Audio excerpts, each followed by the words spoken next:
तुम्हारी अकल क्या तुम्हारे घुटनों में है? 500 लोगों की जान खतरे में है। तुम 2 टके के हवलदार हो, तुम कुछ भी नहीं कर सकते। कबीर एक मामूली सा हवलदार था जिसकी नई नई पोस्टिंग दिल्ली क्राइम ब्रांच में हुई थी। पहले ही दिन दिल्ली शहर में सबसे बड़ा क्राइम हो गया था। पहले ही दिन प्रियंका और निखिल ने कबीर की बहुत बुरी तरह से बेइज्जती कर दी थी। देखो, मुझे वहाँ लेकर चलो, शायद मैं मदद कर सकता हूँ। तू क्या मदद कर सकता है? अपनी बॉडी देखिए, मच्छर से भी कमजोर है तू। गुंडों ने एक हाथ मार दिया तो सारी हड्डियां टूट जाएंगी। मुझे बस एक मौका चाहिए, मैं बस खुद को साबित करना चाहता हूँ। जैसे ही कबीर ने इतना कहा, निखिल ने कबीर को एक जोर का धक्का दिया और वो जमीन पर गिर पड़ा। एक हल्के से धक्के में तू जमीन पर गिर गया और तू वहाँ इतने सारे गुंडों का सामना करेगा। निखिल, हमें इस बेवकूफ कबीर की बातों में समय बर्बाद नहीं करना चाहिए। कमिश्नर साहब हमारा इंतजार कर रहे हैं, हमें वहाँ जल्दी जाना चाहिए और इस गधे को भी साथ ले जाना चाहिए, वरना ये यहाँ कुछ न कुछ नुकसान कर देगा। निखिल और प्रियंका जल्दी से गाड़ी में बैठे और क्राइम स्पॉट की तरफ जाने लगे। जैसे ही वो क्राइम स्पॉट पर पहुंचे, कमिश्नर सर ने रोते हुए कहा, अंदर 500 लोगों के साथ मेरी बेटी भी फंसी हुई है।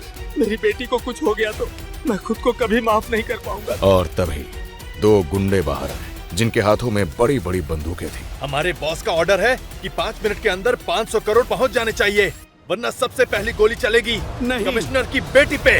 प्लीज ऐसा मत करना, मैं आपके आगे हाथ जोड़ता हूँ। कमिश्नर सर, कोई जरूरत नहीं है इन मामूली गुंडों के आगे हाथ जोड़ने की। कबीर की बात सुनकर गुंडों को और भी गुस्सा आया और उन्होंने एक जोर की लात कबीर को मारी। अगर दोबारा मुंह खोला तो सच में कमिश्नर की बेटी को गोली मार देंगे। नहीं नहीं, तुम ऐसा मत करना, मैं 500 करोड़ का बंदोबस्त करता हूँ। मगर सर, उसकी कोई जरूरत नहीं पड़ेगी। एक बार इनके बॉस से मेरी बात तो करवाओ।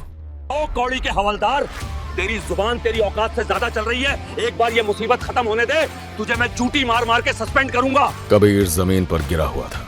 उसने अपनी जेब से एक लॉकेट निकाला और गुंडों को देते हुए कहा, एक बार अपने बॉस को बस ये लॉकेट दिखा दो, उसके बाद उनका जो भी ऑर्डर होगा हम सब मानने को तैयार हैं। गुंडे जैसे ही अपने बॉस के पास गए और उन्होंने उसे वो लॉकेट दिखाया, गुंडों का बॉस कांपने लगा।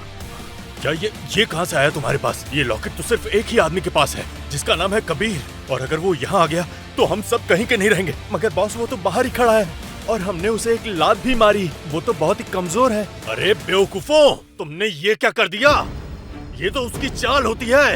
अब हम सब बर्बाद हो जाएंगे। कबीर भाई कोई मामूली आदमी नहीं है, वो आग है, आग जिसे हाथ लगाने से हर कोई जल जाता है। अब हमको कबीर भाई से कोई नहीं बचा सकता। आखिर ऐसा क्या राज छिपा था उस लॉकेट में? क्यों एक मामूली से हवलदार का नाम सुनकर कांपने लगा था उन गुंडों का बॉस? कबीर की सच्चाई जानकर उड़ जाएंगे आपके भी होश। मिलिट्री हॉस्पिटल के इमरजेंसी रूम में वहां के 5 बेहतरीन डॉक्टर्स एक जवान को बचाने में लगे हुए थे। उस जवान का पूरा शरीर सुइयों से भरा हुआ था और वो खून से सना हुआ था। कंप्यूटर पर तो वो जवान जिंदा दिखाई दे रहा था, लेकिन देखने में ऐसा लग रहा था जैसे उसकी आंखों से जान चली गई हो। उसका शरीर एकदम बेजान लग रहा था। उसी इमरजेंसी रूम के बाहर खून से लथपथ 2 और फौजी अपने फटे हुए यूनिफॉर्म में हैरान परेशान दिख रहे थे। शायद वो डॉक्टर्स के बाहर निकलने के इंतजार में थे। जैसे जैसे ऑपरेशन का वक्त बीत रहा था, उन जवानों की हालत बद से बदतर हो रही थी।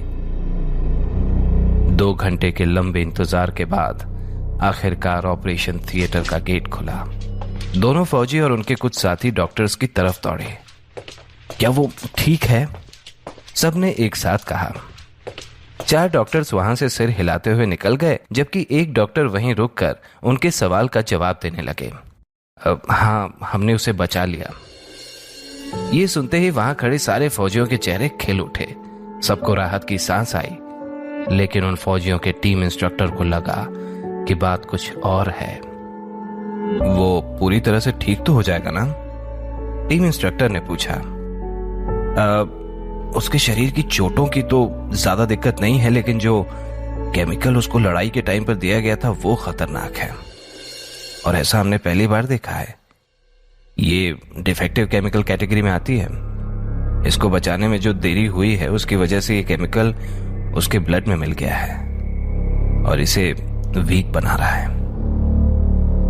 डॉक्टर की बात सुनकर दोनों फौजी सुन्न पड़ गए। वीक होने से आपका क्या मतलब है? क्या इसका असर उसकी ताकत और परफॉर्मेंस पर पड़ेगा? दरअसल केमिकल पूरे शरीर में फैल गया है। अभी ये कहना मुश्किल है कि इस केमिकल का उसके शरीर पर क्या असर होगा, लेकिन इसका असर घातक भी हो सकता है। इसके साथ जो हुआ उसके लिए मुझे बहुत दुख है। देश के ऐसे जांबाज के साथ इस तरह की घटना होना वाकई हैरान करता है। डॉक्टर ने निराश होकर कहा। डॉक्टर की बात सुनकर दोनों फौजी और उनके साथी शॉक्ड थे। दोनों फौजियों के चेहरे पर 12 बजे हुए थे। तभी एक फौजी ने अपना आपा खो दिया और जोर से दीवार पर अपना हाथ दे मारा। कुछ ही पल में उसके दस्ताने से खून की बूंदें जमीन पर टपकने लगीं। सब मेरी गलती है। शिट! कबीर ने मुझसे कहा था, यह सब मेरी गलती है। वो अपनी बात कंप्लीट कर पाता कि उससे पहले ही टीम इंस्ट्रक्टर ने उसका कॉलर पकड़ लिया और उससे कहा, मैंने तुम्हें ये कितनी बार कहा है कि कबीर की ऑर्डर बिना सवाल किए मान लिया करो। और यह ऑपरेशन कोई आम ऑपरेशन नहीं था। फॉलो ऑर्डर्स, ये 2 शब्द तुम्हारी बुद्धि में नहीं आते क्या? मैं बस जीत की खुशी में वहां से कुछ लेना चाहता था। मुझे बिल्कुल नहीं पता था कि वहां कुछ लोग जिंदा बचे हैं। इसी बीच चेयर पर बैठे सीनियर ऑफिसर ने पूछा, आखिर वहां हुआ क्या था? बताओ मुझे। दूसरे फौजी ने दीवार का सहारा लेते हुए धीरे से कहा, कबीर ने हमें वापस लौटने को कहा और जब विशाल वहां से कुछ लेने गया तो तभी एक साइंटिस्ट वहां उस केमिकल का इंजेक्शन लेकर विशाल पर अटैक करने लगा। कबीर विशाल को बचाने गए और वो केमिकल का इंजेक्शन उनको लग गया।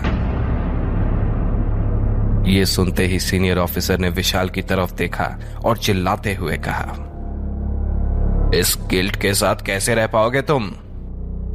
मैं बस कबीर को ठीक देखना चाहता हूं। विशाल को सिर्फ कबीर की चिंता थी। इन सब बकवास का कोई फायदा नहीं।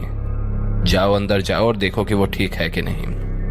डॉक्टर ने दोनों को चुप कराते हुए कहा, जिसकी बात सुनकर दोनों फौजी हिम्मत करते हुए कबीर के कमरे के अंदर तक गए। क्या वो अभी भी मिलिट्री इंटेलिजेंस ब्यूरो ज्वाइन कर सकता है? टीम इंस्ट्रक्टर ने सीनियर ऑफिसर से पूछा। सीनियर ऑफिसर का जवाब झिझक भरा था। ये मिशन तो ठीक गया और हमने उनका रिसर्च बेस भी खत्म कर दिया, लेकिन डॉक्टर की माने तो कबीर अब फिजिकली उतना काबिल नहीं है। और तुम तो जानते ही हो कि मिलिट्री इंटेलिजेंस ब्यूरो में हम सिर्फ बेस्ट ऑफ बेस्ट को ही लेते हैं। वैसे इतना भी निराश होने की बात नहीं है, अभी उसकी ताकत की टेस्टिंग भी होगी।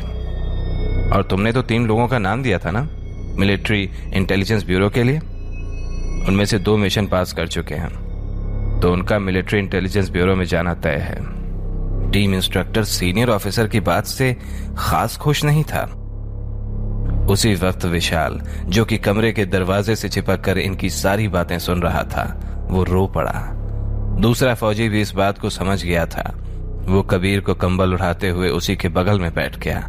उसके पास कहने को कुछ था ही नहीं, कहता भी क्या। आखिर उसने विशाल को इस बात पर पहले ही 2 थप्पड़ लगा दिए थे। अगले दिन कबीर फिजिकल एग्जामिनेशन रूम के बाहर अपने रिजल्ट का इंतजार कर रहा था। वो चुपचाप अपना पसीना पोंछ रहा था। विशाल भी उसी के साथ शांत खड़ा था। क्या होगा अगर रिजल्ट की वजह से तीनों अलग हो गए? इन 3 लोगों की टोली आर्मी की ज्वाइनिंग के पहले दिन से ही थी। अगर कबीर चला गया तो कुछ भी पहले जैसा नहीं होगा। तभी एग्जामिनेशन रूम से एक आदमी हाथ में फोल्डर लिए कबीर की तरफ आया और उसने कहा, रिजल्ट अच्छे नहीं हैं, सुनना चाहोगे? आखिर कबीर था तो फौजी ही। चेहरे पर मुस्कान लिए हुए उसने कहा, जरूर सर। उसकी आवाज में कॉन्फिडेंस साफ झलक रहा था। तुम्हारी पावर, स्पीड, ताकत, हर चीज में बहुत बड़ी गिरावट है। कबीर सबसे बेस्ट सोल्जर्स में से एक था और अब उसकी ताकत और तेजी दोनों ही किसी आम आदमी जितनी ही हो गई थी। किसी के पास इतनी हिम्मत नहीं थी कि वो उसे बता पाए कि अब वो मिलिट्री इंटेलिजेंस ब्यूरो को ज्वाइन नहीं कर पाएगा। उस आदमी की बात सुनने के बाद भी कबीर के चेहरे पर हंसी ही थी। लेकिन एक फौजी की हंसी के कई मतलब होते हैं। सबके जाने के बाद विशाल से रुका नहीं गया और वो वहीं पर रोने लगा। कबीर उसके पास गया और उसके कंधे पर हाथ रखते हुए बोला, अपना ध्यान रखना सीखो, अब तुम मिलिट्री इंटेलिजेंस ब्यूरो में जाने वाले हो। और याद रखना, वहां तुम्हें ऑर्डर्स फॉलो करने पड़ेंगे, वहां तुम अपने मन की नहीं चला सकते। कबीर, मुझे माफ कर दो, सारी गलती मेरी है, सिर्फ मेरी है। विशाल ने रोते हुए कहा। आगे की कहानी जानने के लिए देखें अगला एपिसोड सिर्फ पॉकेट एफएम के YouTube चैनल पर, और सीक्रेट फौजी के सारे एपिसोड्स को सुनने के लिए डिस्क्रिप्शन में दी लिंक से डाउनलोड करें पॉकेट एफएम ऐप।